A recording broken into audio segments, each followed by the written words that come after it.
with all my respect and love for Woody Allen, I remember thinking for some time that he became sort of the most um, prominent, emblematic, maybe, member of American Jewry, right? And what are the characteristics of this American Jew? Highly assimilated, right? Having this anxiety, neurosis, it's bagels and logs, it's that kind of a thing.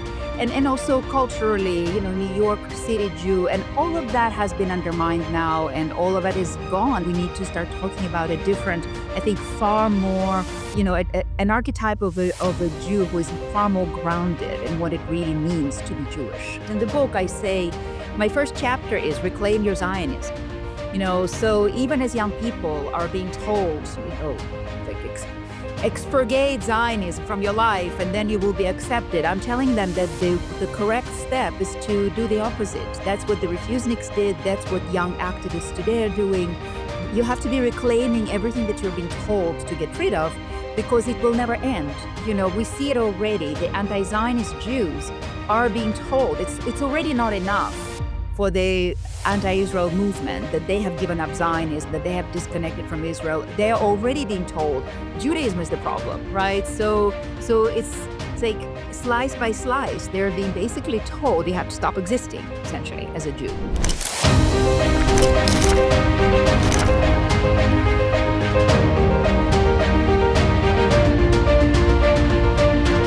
Welcome to The Contrarian. I'm David Bernstein. In a world filled with noise, I'm here to provide the signal. Hello, welcome to this edition to the Contrarian podcast. I'm your host, David Bernstein. I'm joined by my co-host, Phil Siegel, and a very special guest that I've been looking forward to bringing on, Izabella Tabarovsky. Izabella, welcome. So glad you're with us. It's a pleasure to be here. Thank you for having me. Yeah. So this is the last in this series that Phil Siegel and I have been conducting on what I've been calling the new Anti-Antizionism. And I've heard other people since use that terminology, so I feel very fortunate. If I had anything to do with branding it, we'll see. But we're Izabella has been such a crucial voice in this discussion on anti-Zionism, ideology, anti-Semitism for some time. I've learned so much from you, Izabella. Izabella is a scholar on contemporary anti-Semitism and anti-Zionism, Soviet anti-Zionism. She's written some very important articles that I think raise the awareness of the roots of anti-Zionism that we're all seeing. She also wrote a really important book called "Be a Refusenik," a student's guide. A Jewish I don't student see this- survival guide. I can't think of a better person or a better title for a book, because not only are we dealing with an ideological scourge, but we're dealing with a change in the Jewish condition itself, and we need to think differently. We need to raise a generation of young people who see themselves differently than maybe an earlier generation when the threat level might not have been as high. And I think you're helping people through your own experience come to terms with the kind of psychology that we're going to need to adopt moving forward, both among young people, but also among adults as well. So thank you for that, Izabella, as well. Well, thank you for this warm introduction, for these kind words. And of course, you and I have known each other and talked about all these things for so long now, for many years. And I think I like your use of the word psychology, because I think that's a really important part of what needs to be adjusted. What we ex-Soviet Jews see is we look at things happening today through a lens that is different from American Jews who were born in America and used to being an integral part of American life and never really feeling threatened. And, it's really extraordinary. A couple generations of Jews who thought that anti-Semitism is probably long behind us. And I certainly thought that too when we came to America in 1990. And to see what's happening today, which is so similar ideologically, linguistically, in terms of kind of world perspective, explanatory logic to what we had seen back in the USSR is devastating, and it's partly why I felt I needed to write this book. Natan Sharansky wrote the foreword, so I think it's my contribution to helping understand this moment. Yeah, that's really wise, and I think it was a really important book for that reason alone. And yesterday I came across a post from Woody Allen talking about anti-Semitism. He's, I think, 90 years old now, and he was talking about how he stopped at this protest to witness what was happening. I hope this is his actual words. It sounded like Woody Allen. It was very cleverly written. And I was pleasantly surprised at his sort of keen diagnosis of anti-Semitism, and even his equation, his equating the anti-Zionism that he was seeing with a form of anti-Semitism. And then I was thinking about it, like he represents the old uh, weak Jew archetype, right? This idea of a sort of a semi-intelligent but semi-apologetic Jew, and here he is now recognizing that we're living in a transformed condition, and in some ways we need to move away from the Woody Allen model to a different kind of Jewish persona. And I think your book is an important opening gambit to that discussion that we're going to have with our fellow Jews about what it's going to take to be resilient and strong in the face of this ideological challenge that we're all facing. Exactly. And I'll say that with all my respect and love for Woody Allen, I remember thinking for some time that he became sort of the most um, prominent, emblematic, maybe member of American Jewry, right? And what are the characteristics of this American Jew? Highly assimilated, right? Having this anxiety, neurosis, it's bagels and lox, it's that kind of a thing.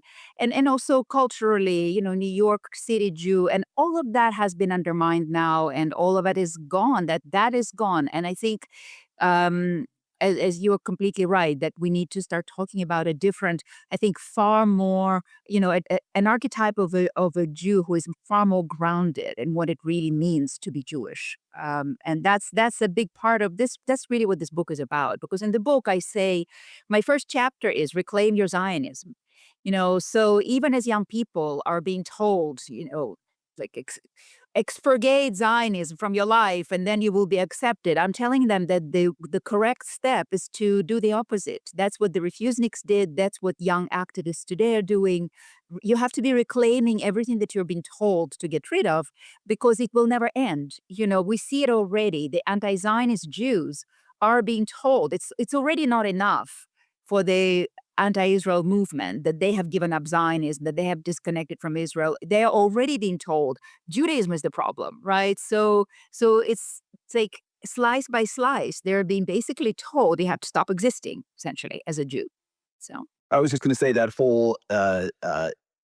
whole issue at Sarah Lawrence College with the J Street um, issue where they weren't allowing a J Street chat, really was illustrative of how far it's gone, because that's the edge case that you could possibly imagine in the United States. And even there, as you put it, Izabella, which I think is the right term, it wasn't enough. It wasn't enough, right? So anti-Zionism. So, I had done work, as you know, Isabella, on sort of helping the American Jewish community understand how an oppressed oppressor ideology was fomenting anti-Semitism. And when you came out with some of your work on Soviet anti-Zionism, it was sort of an aha moment for me, because then I understood why this oppressed oppressor ideology was so very susceptible to exploitation, because the exploitation had already taken place. It had taken place decades ago when the Soviet Union manufactured sort of anti-Zionism as a movement, and you helped trace that. So give us we don't need to spend a lot of time there, because I think some of our listeners have probably read and heard you on this, but to give us a bit tracing it back to the 1960s, late 1960s, when that movement started taking hold within this former Soviet Union. Sure. So I would say, first of all, I wanted to start by saying that the Soviets were always anti-Zionist from the very beginning, even from before the revolution. But the quality of their anti-Zionism changed over time.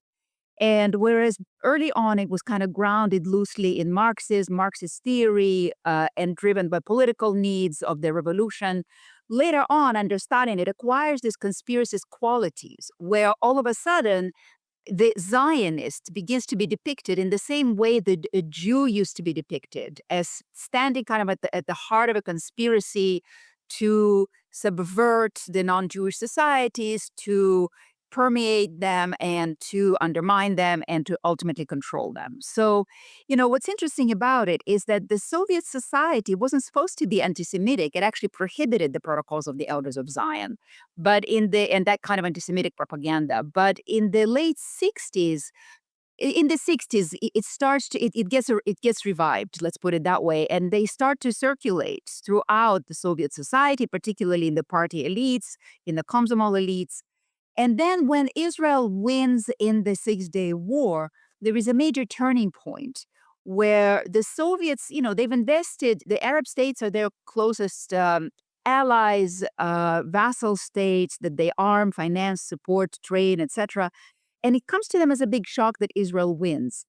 And they see in that the Zionist hand, the hidden hand of global Zionism, directed perhaps from America, but also directing America.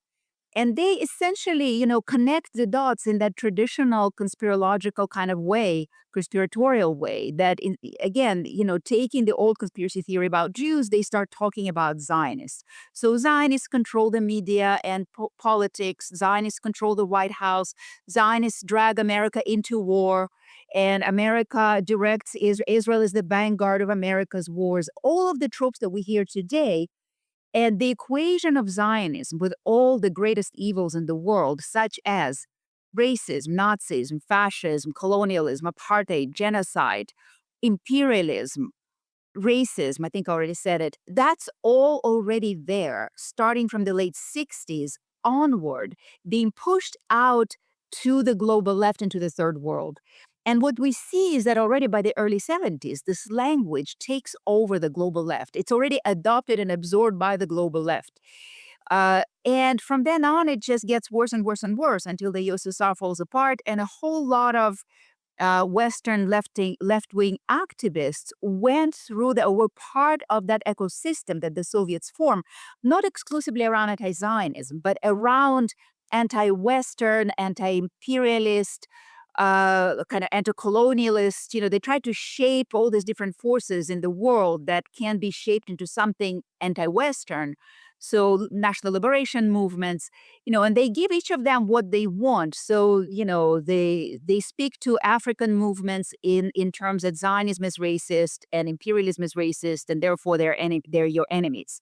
And to the Black movements, the Black Panthers in America, they say, Zionists are racist, and, they treat Palestinians just like the whites treat you. So, and then of course Zionists and Nazis very prominent. So all of that becomes really well kind of absorbed by the left, and a good number of activists who came out of that ecosystem are still very much with us and very much active in this movement. Angela Davis is one of them in the UK. All the people who were around Corbyn, Galloway, there's still these people who are still active in politics. They all came out of that ecosystem. Right. So we have a group of sort of emerging scholars and scholarship around anti-Zionism. Not that, it hasn't been studied for a long time. It has been studied for a long time, but there's a group of people who are coming out not with just with a different take on anti-Zionism, but a different strategy in countering it.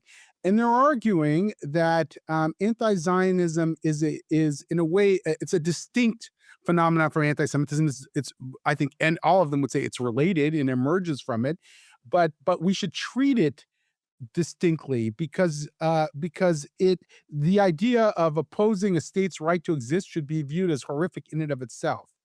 And I'm wondering, and I think that we heard a range of views on this. Some feel very strongly that it should be treated as such. Others are hedging a bit on that. And where do you come down on it? I mean, you in your original writing, you didn't really separate anti-Zionism from anti-Semitism. You just explained how it emerged and under what conditions it emerged. How are you thinking about this current discussion that's been happening? Well, look, I do think that anti-Zionism needs to be studied separately as a separate phenomenon, just like you might study Christian anti-Semitism as a separate phenomenon or Nazi anti-Semitism as a separate phenomenon. I do think it deserves and needs to be studied separately because once it gets taken up by the left, it's a whole bunch of theories arise around it to support these ideas. And so it absolutely needs to be studied separately.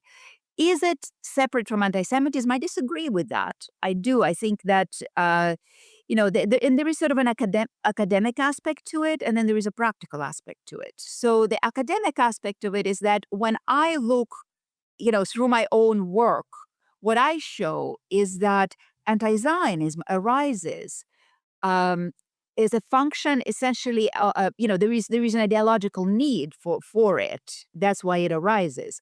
But what are they drawing on? They're literally drawing on the tropes of the Protocols of the Elders of Zion. They're drawing on Nazi propaganda. There is a discussion in Soviet circles, and the elite Soviet circles at some point, I think in the 80s, where they're realizing that, in fact, they are sounding like the Nazis. They're constantly accused of that. But then, and they realize internally, yes, actually, some of it sounds pretty bad, but they continue going on with it because it serves their political purposes.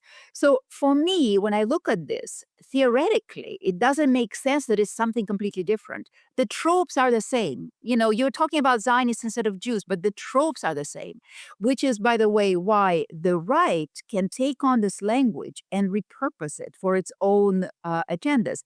As I just wrote in my piece in Tablet, America's Conspiratorial Consensus, I really explain how that's the history of Soviet anti-Zionism shows you how that and Soviet anti-Zionism can radicalize people both on the left and on the right. Both recognize it for different reasons as part of their own kind of ideological viewpoint and worldview. The idea that I know that there is this idea out there that we need to use the word anti-Semitism only to describe classical anti-Semitism, meaning the anti-Semitism of the Protocols of the Elders of Zion and Nazi anti-Semitism. Well, I don't see how it can be done. I mean, you basically then have to rewrite a lot of 20th century Jewish history because people have used the word anti-Semitism for 100 years to describe, both Soviet anti-Semitism, the Nazi and the Soviet anti-Semitism. So you're basically arguing then, kind of like in the Talmud, you're not only arguing with the peers in the room, you're also arguing with scholars, who came before you, a few decades back, maybe even hundreds of years back. So on the practical level, it's a very big reform, in my opinion, and I think it needs to be discussed in scholarly circles, of which I'm a part of. Obviously, not the corrupt academia, but the independent scholarly circles that are arising now, like David Hirsch. You had him on your program. And then from the practical perspective, I also have my doubts. Look, I think that the movement against Zionism, the idea of a movement against Zionism, I think is a brilliant idea. I love the slogan that anti-Zionism is a hate movement. I think it's a great slogan. And I think that any movement can benefit from catchy slogans and great graphics, 100%. And maybe there, the kind of the academic discussion of what are the roots isn't so important. But I think so I think that, like, on the activist level, I think it's fantastic. The protest in front of the New York Times, I think, was brilliant. It's great. It's exactly what we need: more anger, more open anger, and talk to them about how anti-Zionism is a hate movement. Fantastic. One last question. I'm going to then turn to Phil. I think what they're arguing, in a sense, is that if that the Jewish community itself is sort of too captured by its own history of fighting anti-Semitism on the right. And as a result, when you use the term anti-Semitism, it keeps them sort of boxed into how they've always been acting. When you start to treat anti-Zionism as a separate phenomenon, then you're able to actually treat it separately, and it'll get the pride of place it should have within the Jewish agenda. That's the argument. I heard from Adam Fuller, by the way. He was a Jewish studies professor who's critical of this movement. It was the only episode that Phil wasn't on, because it was mostly about Jews and guns. And but we did talk about it for a minute. And Adam was very critical of this. He said, "Look, this is something our critics are going to delight in, because they think that that anti-Zionism is not anti-Semitism. So here we are driving a wedge between the two and making their lives easier." So how do you navigate those two sort of ideas of, one, it's keeping the Jewish community locked in to the way it's always done business, and two, well, this is what the anti-Semites want. Well, that is an issue. That's the thing. There are a lot of issues. So there are a couple of activists who are out there proposing this. I think it all requires a bigger discussion, which we haven't yet had. I think this is what we're doing now as part of the discussion, but we need to have a broader discussion about it. I agree that we shouldn't be helping anti-Semites by creating this wedge, because I don't think that there is a wedge between the two. I think there is also a difference between who are we trying to address. By the way, I'm not convinced that the Jewish community is somehow locked into the old paradigm of anti-Semitism, and so if you say that word, then they only think about right-wing anti-Semitism.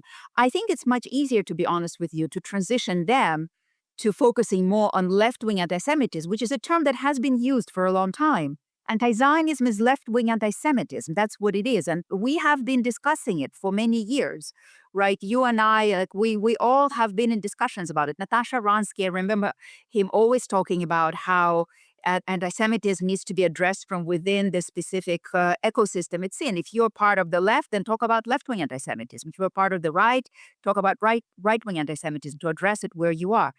So it's not radically new. I think it's a whole lot easier to move the Jewish community to understanding that this is anti-Semitism on the left, and I think most people now see it, than it is to introduce a whole new concept, that anti-Zionism, that we have this completely new phenomenon of anti-Zionism, and then you still need to go and convince people. Here, you see slogans have play a role, but they're not enough. You still have the burden of convincing people that anti-Zionism is racism, that anti-Zionism is hateful, that anti-Zionism is, an expression of all these negative things. So the burden of proof doesn't go away if you just simply brand something a certain way. So that's what I think things are just more complex than perhaps these young activists think. Yeah. Yeah, it is an interesting challenge there. I agree. Like, I think that you can say that sometimes when one talks about a new direction, a new strategy, it's easy to think that by simply repeating it enough, getting enough people to repeat it enough, you're going to win in the discourse. But that's not necessarily true. The other side gets a vote, and the other side, and there's a lot of noise. And so no matter how hard we try to brand something new, doesn't mean it's going to have the stickiness it needs in the public imagination to actually work. We hope so. We'd like to think so, but doesn't mean that's true. The convincing still needs to happen, because, as we know, there are scholars who have studied anti-Zionism for many years. There's David Hirsch, and not just studying, but fighting it. And they know exactly how hard it is to convince certain audiences of it. What I wanted to say is also another crucial issue here is, who are you talking to? Because if your goal is to convince the anti-Zionists to not be anti-Zionist, then that's one thing. But I think, right, I don't think it's, It's not the goal, I don't think. yeah, I don't think that that's, Except with a few exceptions, you can always get lucky.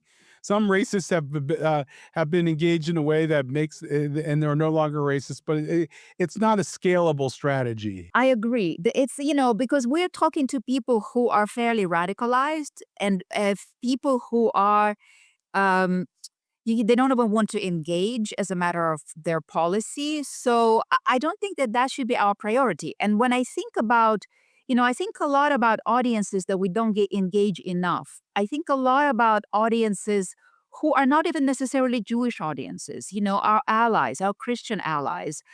other groups, when you, it's like outside the Jewish community, inside the Jewish community, we have all these fights, but outside the Jewish community, I think anti-Semitism is still understood as something that's it's a taboo still. I think a lot of people understand that it's something really terrible, and I think it's easier to communicate to them. And I'm talking here also about, by the way, people who are engaged in persuasion of their local legislators or administration officials. I've heard from people who say, "Well, I can't go and tell them that anti-Semitism is not or anti-Zionism is not the same as anti-Semitism. I've been trying to tell them the opposite. I've been trying to tell them this anti-Zionist expression is in fact anti-Semitic, and we're moving somewhere. We're moving slowly, but we're getting somewhere." So I think it seems to me that it would be harder to convince these audiences to introduce a whole new concept, and you'll need proof of concept. It's a lot of work, and I'm not saying that it can't work. I'm just saying that I think it would be foolish to give up a whole lot of strategy and activity that we already have been working with in the legal sphere, also the IRA definition. No, I think we don't have a lot of resources right now, and I think we should be preserving what we have rather than wholesale kind of discarding everything and adopting something new, which has yet to be proven. Phil, I'm glad. I know you've had a little bit of tech problems. Are you? Can you go ahead? Ask away. Yeah, I'm very taken by kind of the last discussion. If I were to summarize it, it's we have to focus on and not but. In other words, not really spend our time trying to define. It's already hard enough to define anti-Semitism. Now trying to define a new word and how it's different and so forth. We have to look at the and. How do we, make sure that we're putting it in the framework that others, have already put into their minds. On the other hand, the strategies are clearly different, right? You hear Tucker Carlson saying the worst people in the world are Christian Zionists. He's clearly laying out what it is that he wants. He wants the Christians to not support the Jews because it's Jews that he hates. It's not really Zionists that he hates. The problem is on the other end of the spectrum. They firmly believe because anti-Zionism is not anti-Semitism, that they're not being, whatever it is they think they're not being. I don't understand why people think hating one group versus another group is better or not. But then I always come back to the Jews that are anti-Zionist and what is it that they want? What are we missing? It obviously gives fodder to our enemies, but what is it that they want, and how can we use that to learn how we fight this phenomenon? Well, look, Jews are anti-Zionist. Yes, this is the question that comes up every time whenever I give a book talk or any, public or non-public discussions. Everybody always says, "Well, what do we do with this phenomenon? What are the sources?" I have people who tell me, these people really believe, we need to take them seriously. They really believe what they're saying, what they're thinking. And the thing that I always say and think is that whatever we need to get to the sources. We need to understand what it is. I personally think that it's, look, we're all under pressure, right? It's very difficult to go against peer pressure, to go against what society around you thinks, especially when you are a young person. And so much energy is being spent on demoralizing Jews, right? It's not just about the anti-Zionist propaganda isn't just geared at other societies. There is a whole big part of it that's dedicated to, to demoralizing Jews, to instilling doubts in our connection to the land of Israel. And to Israelis, and in separating our young from the people, it's been going on. It's very easy for me to see it because it's been going on since the Soviet times. When you look at Soviet propaganda, all of these themes are there as well. And so I can imagine that many young anti-Zionist Jews, they come through the same circles as all the progressives, and so they adopt these ideas. The problem is that they adopt these ideas. They don't have anything that contradicts these ideas. It's like we have left them one on one with the propaganda. They say that they are well educated, that they were part of the Jewish community, but I think it's not just about improving Jewish education. It's not rather. It's not about increasing the amount of Jewish education. It's also about what is the Jewish education that we're providing these young people. I don't think that they're being given arguments to really to deal with what they encounter in progressive circles, which are completely taken over by anti-Zionism, as I said, for decades have been taken over by anti-Zionism. It's a given. It's like in these circles, to say that you're anti-Zionist is the same. Like if you say that you are a democratic socialist and you're against capitalism and you're against imperialism and colonialism and racism, it's part of a package. It's a given. You also have to accept that you're anti-Zionist. So I think that's one part of it. But another part that I want to say is that let's say they truly and deeply, let's say they looked at all the arguments. Let's say they looked at the arguments against Israel and for Israel, and they still, they've done it in good faith with good kind of sources of information, and they still believe that their progressive friends are correct, and they still take on this rabidly anti-Zionist position. Well, guess what? Just because they believe it doesn't mean that we have to embrace them, because they, for all intents and purposes, are engaging in anti-Semitic politics. Because this is what anti-Zionists do. They engage in anti-Semitic politics. And just because these young people are Jews doesn't mean that they are not. They are participating in politics that are detrimental to the Jewish people. And I think we all need to understand it. And there are historical examples of that. Jews have always been used as tokens by all these universalist regimes in order to prove that they're not being anti-Semitic. So there's plenty of history to it. Now, how do we change it? Again, I don't know if this generation is changeable, to be completely honest with you, at least not kind of in a head-on way. I think we have to start from ground zero, from the babies that are being born today.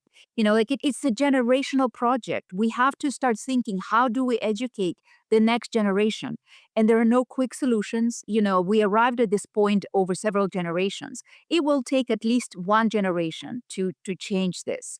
And so I think we all need to buckle up and realize that we're in for a marathon and not a race. Well, one thing that's very interesting, and I'd love to get your thoughts on this, is something I haven't seen research on, but when you engage younger Jews in these discussions that are, either what I would call mildly anti-Zionist all the way to virulently anti-Zionist, what you realize is there's this hierarchy of things that they'd like to see happen, and not everybody is on the same plane. Let me explain.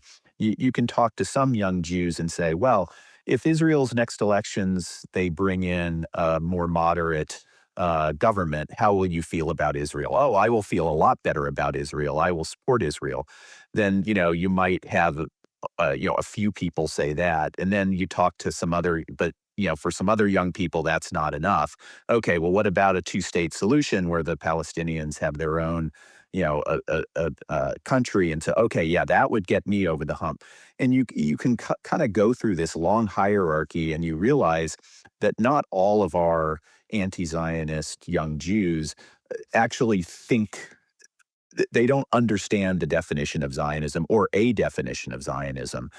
Do we have a responsibility to do that, or as you said, we just have to kind of cleanse the pipes a little bit and, really focus on the next generation? Well, look, if there are young anti-Zionist Jews who want to engage with this in good faith and are truly open to changing their minds, then sure, of course we should engage them. I think it's not enough though to engage them just on substance. I think it's also really important to expose how the anti-Zionist atmosphere that we're in is produced, because it's not organic. And it's really crucial that because most people don't even understand it. I'm reading a really good book now by Warren Kinsella, who is a Canadian, I guess, journalist now. The Hidden Hand, I think is what it's called. So he explains in fairly kind of easily understandable language how anti-Zionist propaganda works. I think we need more works like that. Obviously, I try to explain it as well. We need to inoculate young people against what they encounter, against these. It's not even just propaganda. It's really in Soviet times they would have called it active measures. It's actually intelligence operations that are meant to produce specific political outcomes. So sure, if young people are willing to engage in this, wonderful. Of course, we embrace them and we welcome them. But it has to, they have to be able to change their minds. I'm afraid that what they would find is that when Israel, if and when Israel gets, let's say, a more moderate government of unity, they will find that their friends hate Israel just as much, and they will latch onto something else within Israel to demonize it and to delegitimize it. And so then they have to ask themselves, or maybe we have to help them ask themselves, what will happen if your environment remains as anti-Zionist, anti-Israel as it is today? Will you be able to go against it? A big part of my book, I start my book by saying that no, nobody wants to be a dissident. Nobody is born wanting to be a dissident. Everybody wants to be loved and embraced by their friends, their peers, their loved ones. And yet today, to be a Zionist Jew, essentially to be a Jew who is pro-Israel, means to be a dissident. And so the question is, are you prepared to go against the crowd and really hold your independent opinion? Because I'm afraid that, again, you said the government, you said the two-state solution. It's like the propaganda adjusts and changes, which is precisely what makes anti-Zionist part of anti-Semitism, is that it evolves and changes with the times.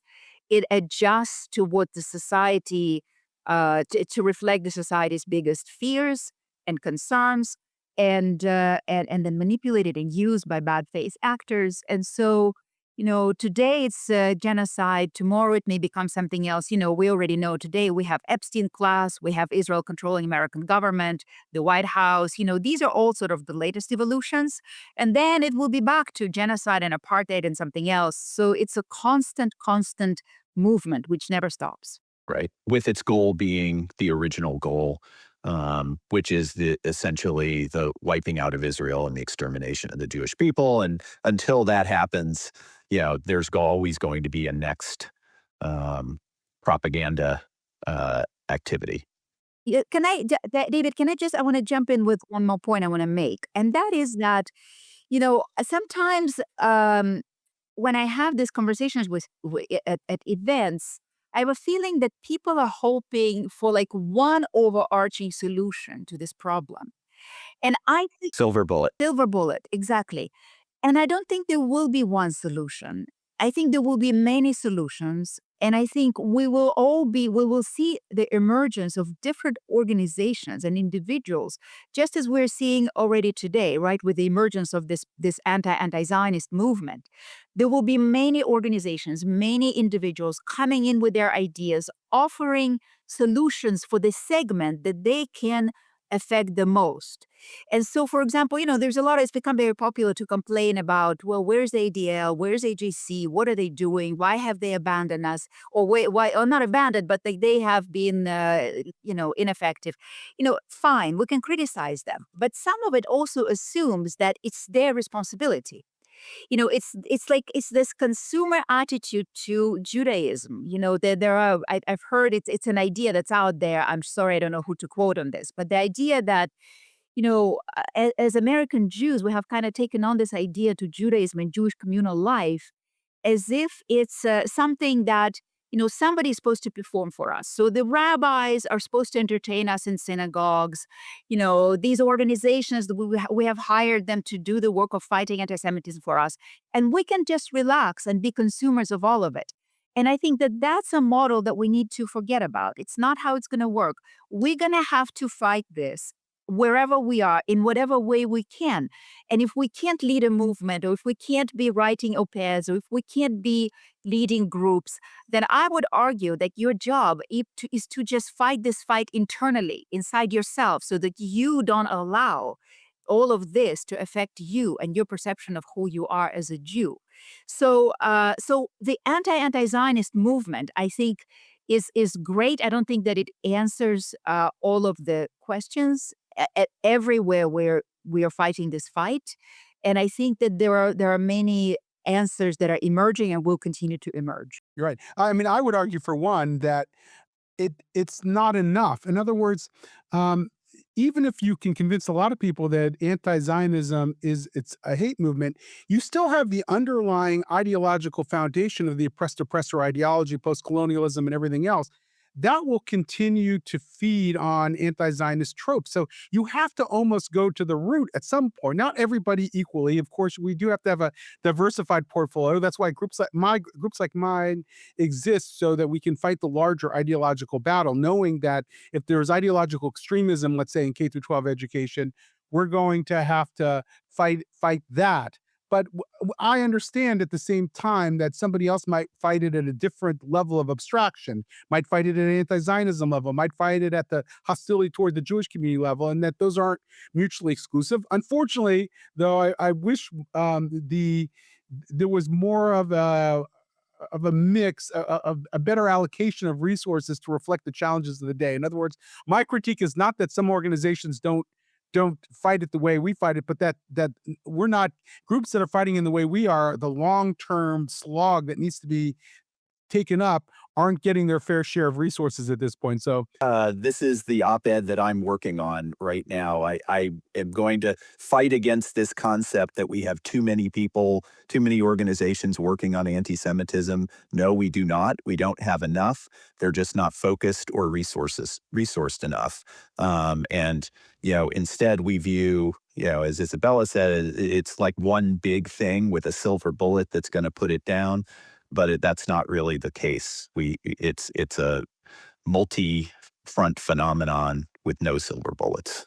Exactly. And I will say that actually the Soviet Jewry movement offers a very good model here, because the Soviet Jewry movement, to the extent that it's remembered, the fight on behalf of Soviet Jewry in America and elsewhere, it's often talked about in this sort of rosy tones of this moment of unity for American Jews.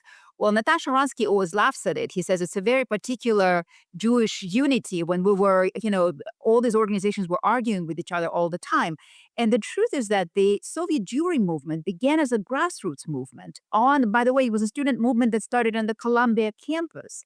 And it took a number of years before the legacy organizations understood or joined in the fight. They saw that it's serious, that the grassroots are calling for it.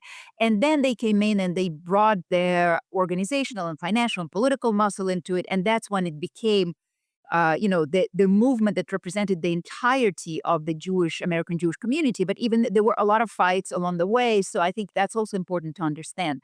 So yeah, I'll just emphasize that, yes, for people to look for leadership at all these major organizations, it's just not, history doesn't show at all that that's how it's worked in the past, and I don't think it will work this way in the future.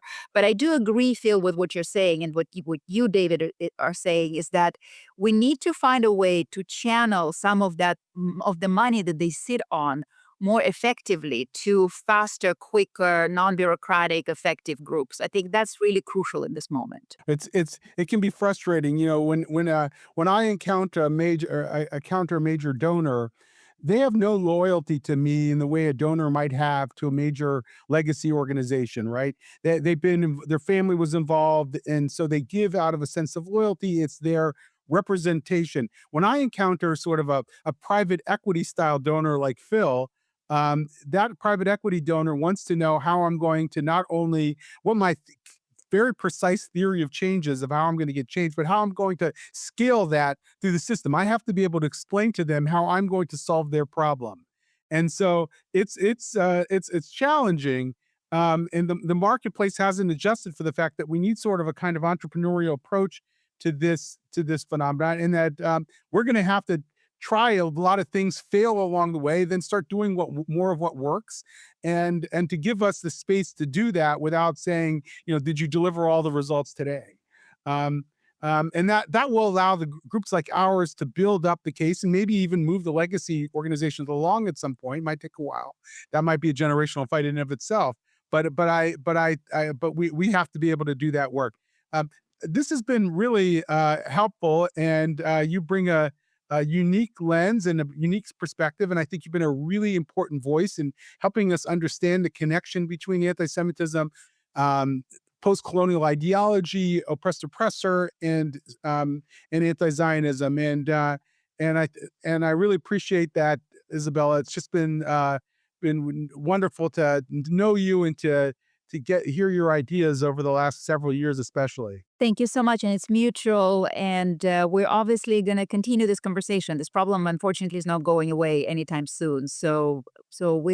I'm sure we'll talk again. Yeah, and as you said, if it does go away anytime soon, a new one will crop up because that's how it works. Exactly. Exactly. All right. Good to talk to you. You too. Be well. So, Phil, on to our postmortem. We just had another important conversation with an important voice in this, Izabella Tabarovsky. She's also in the same way David Hirsch is, I think, hedging on the idea of whether or not we should treat anti-Zionism as a distinct phenomenon. She's been a very important voice in developing the historicity of anti-Zionism and where it came from and how it affects our current discourse. But she's not ready to give up the anti-Semitism claim, or the focus on anti-Semitism here. What did you think? Yeah, I would say if I were to delve into the difference between the two, David's um, reticence was more kind of scholarly driven. Hers felt more practically driven. That if we do that, we're going to cause some kind of cognitive dissonance in the kind of the thinkers on the left, where they're just so sure in their minds they're not anti-Semitic, that if we try to tie the two together, it will shut them down and we won't be able to make any progress. That we ought to just focus on their ideologies and not make it about kind of the historical anti-Semitism. I would probably tend to agree with that. From a practical standpoint, if our goal is to try to turn the turnable people. Yeah. So here we have gone through this part series, interviewing really some of the top thinkers on this. I mean, really great people. And are you more sure of your view that anti-Zionism deserves to be treated separately, or less sure, or is it just more nuanced than before? Where are you now? Yeah, I think it is a separate phenomenon, but and so from a academic standpoint, I'm probably more sure that it should be treated separately. But from a practical, how do you actually fight it? I am much less sure, and I think it's because we don't know the answer to that. We have to do a lot more work to figure that out, and so I guess on the one hand, I'm more sure. On the other hand, I'm the less sure. But it really has to do with, is this coming from a scholarly, view, or is it coming more from a practical activist view? Yeah, I think that's probably where I am as well. I'm not that confident that we can we can brand anti-Zionism as a hate movement in the way that some of our guests think we can or want to believe we can. I'm 100% aligned with them that anti-Zionism is really the challenge of the moment. It's the primary challenge. Doesn't mean that traditional or anti-Semitism isn't a threat. That could change very quickly, by the way, depending on who the presidential candidate is and how politics shapes up in American society. But right now, in the places where most Jews live, I think anti-Zionism is the challenge of our time, and that we have to understand it as such. But that doesn't mean that we're going to be able to counter it effectively. Sometimes the antidote is not the same as the problem. I think a lot of people say, well, if they're conflating something, therefore we must uh, argue the exact opposite. And I don't think that that's necessarily always true. You don't always start with the same leverage that your opponents do. You can either have more or less leverage in there. And this idea that anti-Zionism is legitimate has a lot of currency over many, many years. And it would take us a lot to try to rebrand Zionism or rebrand anti-Zionism as a hate movement. I'm glad there are people doing that work, by the way, trying to do that, laying the foundation for that. But I wouldn't put all my eggs in that one basket. No, and in fact, I'd even add a third layer, which is there's the phenomena, right? The phenomena of anti-Zionism, anti-Semitism, and even if you go back to Naya, other forms of Jew hate from before that you would really term very differently. The the old blood libels, but Yeah, then anti-Judaism.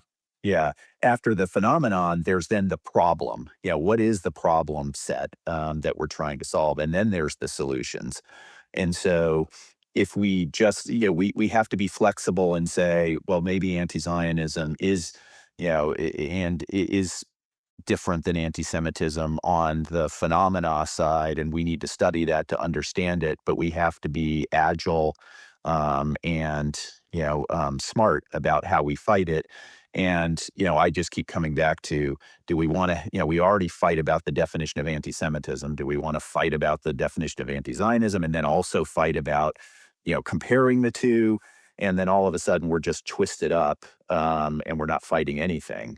And Right. so we have to we It's have to like be what very careful. wokeism did. It's what wokeism did to the left, by the way. All they did is start arguing about, about oppression within the organization rather than fighting it outside the organization. And you can, and you can see how that could bog us down into all kinds of um, not useless discussions, but superfluous ones, perhaps.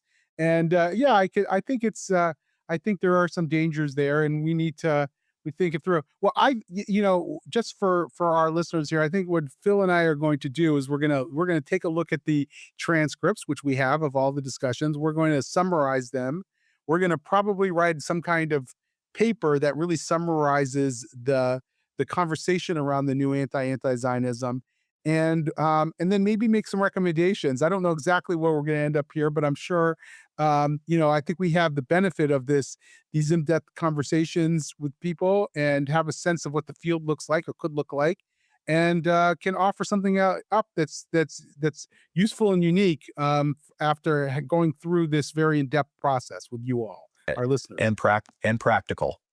And practical, exactly. What I think that's where the recommendations come in. So we're gonna have to think those through and see where we end up. But I appreciate, Phil, you going through this journey with me on trying to explore this new field. I think it was very useful, and let's take it from here.